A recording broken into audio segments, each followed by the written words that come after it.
Halo sobat semua, selamat datang kembali di channel novel kita. Sebelum kita lanjutkan ceritanya ini, ayo jangan lupa subscribe, like, komen, share, dan nyalakan lonceng notifikasinya agar mendapatkan notifikasi video terbaru ketika Mimin upload videonya.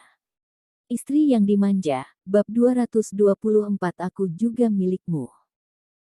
Emeline Kin sudah berada di rumah ini selama beberapa hari. Ini adalah pertama kalinya dia melihat senyuman Ricky Mo.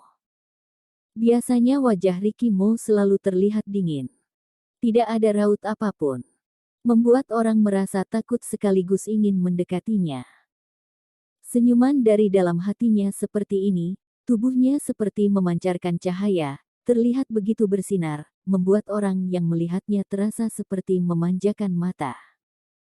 Dia mengepalkan tangannya dalam diam. Pria seperti ini lebih pantas dengan dirinya Emeline Kin.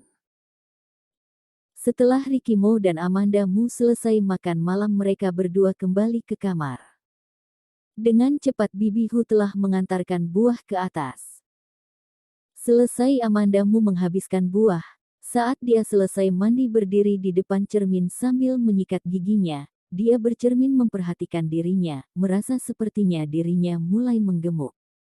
Baru berapa lama ini? Tapi sudah menggemuk. Tidakkah seharusnya dia mengurangi porsi makannya?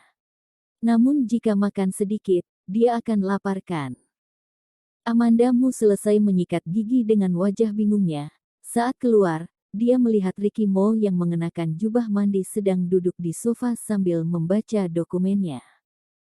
Terlihat jelas aura yang sangat mempesona menguar dari tubuhnya, membuat Amanda Mu yang melihatnya merasa kesal.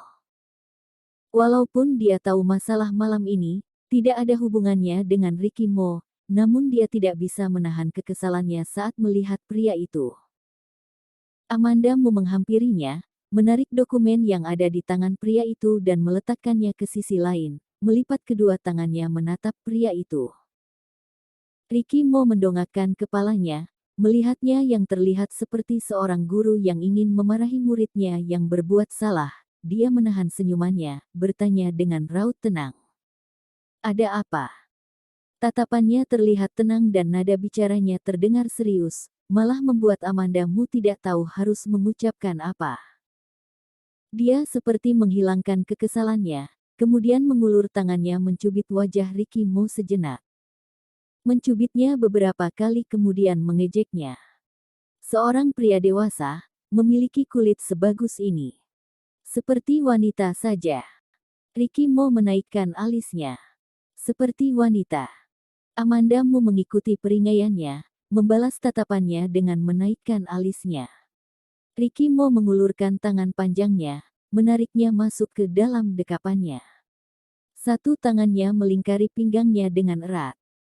Sedangkan satu tangannya lagi bergerak dari lengan ke dadanya, berucap pelan di sisi telinganya, dengan suara yang sedikit berat, syarat akan ancaman. Seperti wanita. Telinga Amanda Mu yang sensitif, merasakan sebuah tekanan yang bangkit hingga menarik nafas dengan dalam, sedikit bergetar. Tidak, kamu tidak seperti wanita. Ricky Mo baru merasa puas, kemudian memegang kepalanya dan memberikannya sebuah ciuman. Kemudian, sama seperti langkah sebelumnya, kedua orang itu berbaring di atas ranjang. Namun, tidak dapat melakukan apapun. Bagaimanapun Amanda Mu sedang hamil. Kedua tangan Ricky Mo berada di kedua sisi tubuh Amanda Mu, menundukkan tubuhnya di atas tubuh wanita ini. Iris matanya yang hitam gelap, berucap dengan nafas yang memburu. Bagaimana sekarang? Amanda Mu sedikit merasa senang melihat Ricky Mo tersiksa, dengan wajah polosnya berucap. Tidak tahu, itu urusanmu, aku tidak mengerti bagaimana para pria menyelesaikannya. Namun tatapan mengejeknya membuat dirinya sendiri dalam bahaya. Ricky Mo menggelapkan wajahnya, merasa tidak puas dengan kain tipis yang menghalangi dia menusuknya beberapa kali, membuat Amanda Mu mengepalkan tangannya. Kepalan tangannya tidak terasa sakit sedikit pun. Ricky Mo membalikkan tubuhnya berbaring di sampingnya, menariknya masuk ke dalam pelukannya, sedikit menyipitkan matanya, suaranya syarat akan lelah. Jangan bergerak, peluk sebentar. Lepaskan, bukannya Amandamu tidak ingin dipeluk olehnya, tapi sesuatu yang menusuknya di bawah sana. Suara Rikimo semakin memberat. Jangan bergerak. Amandamu merasakan dengan sangat jelas jika reaksinya semakin menjadi, dia terkejut hingga tidak berani memekik, berdiam diri dipeluk olehnya. Amandamu merasakan ada yang tidak beres dengan suasana hati pria ini, akhirnya bertanya padanya. Ada apa? Jika tidak ingin melihat Emeline Kin, biarkan saja dia pergi, selesai berucap dia kembali menambahkan. Maka tidak akan ada masalah seperti ini lagi. Dia benar-benar tidak menyangka, jika kakekmu akan melakukan hal seperti ini. Keluargamu memiliki banyak rekan bisnis. Ayah Emeline Kin adalah direktur sebuah stasiun televisi. Identitasnya bukanlah orang rendahan, kakekmu orang yang sangat berhati-hati, orang-orang yang berada di bawahnya juga sangat hebat, tidak mungkin melakukan kecerobohan sebesar ini. Ini hanya bisa dijelaskan jika Emeline Kin bergabung sebagai pelayan kemudian dikirim ke rumah Rikimo karena diutus oleh kakekmu. Amandamu mendengus sejenak. Aku memang tidak ingin melihatnya, tapi tidak bisa melepaskannya begitu saja. Dia pikir rumah kita ini pasar sayur, hingga dia bisa datang dan pergi seenaknya. Rumah kita. Dua kata ini merasuki benak Rikimo. Suatu tekanan yang awalnya telah menghilang, tiba-tiba muncul kembali.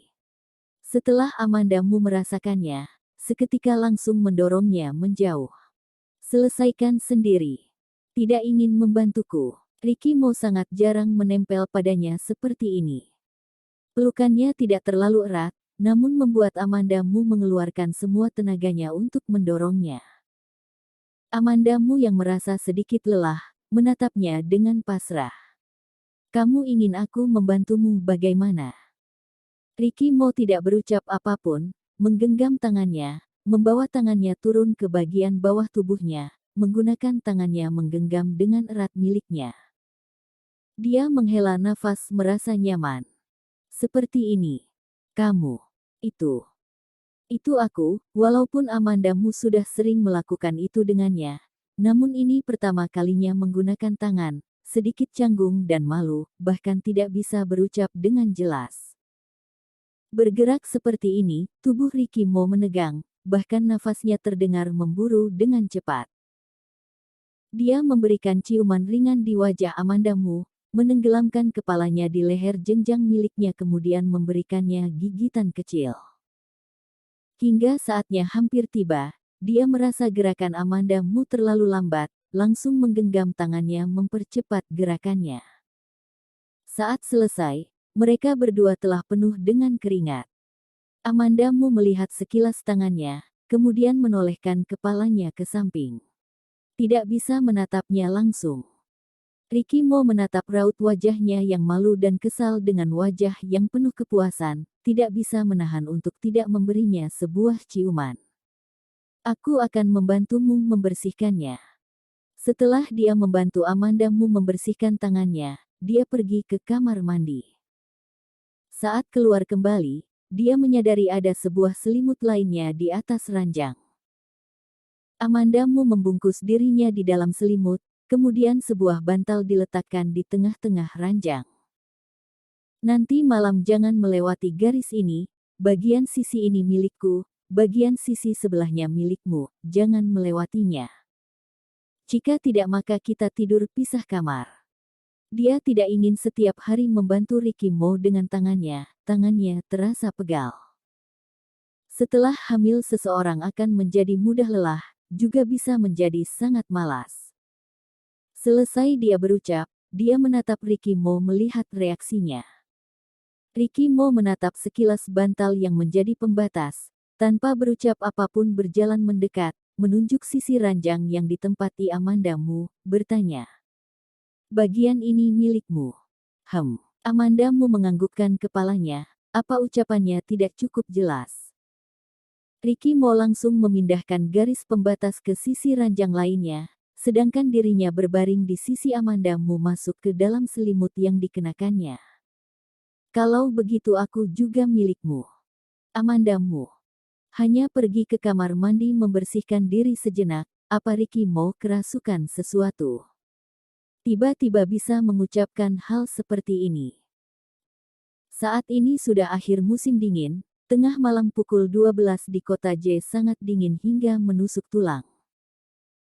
Novia Xiao dengan pakaian yang membungkusnya duduk kursi yang ada di stasiun, mengeluarkan handphonenya ingin menelepon Kelvin Mu, menyuruhnya mengirimkan supir untuk menjemputnya. Apa malam ini dia akan tidur di pinggir jalan?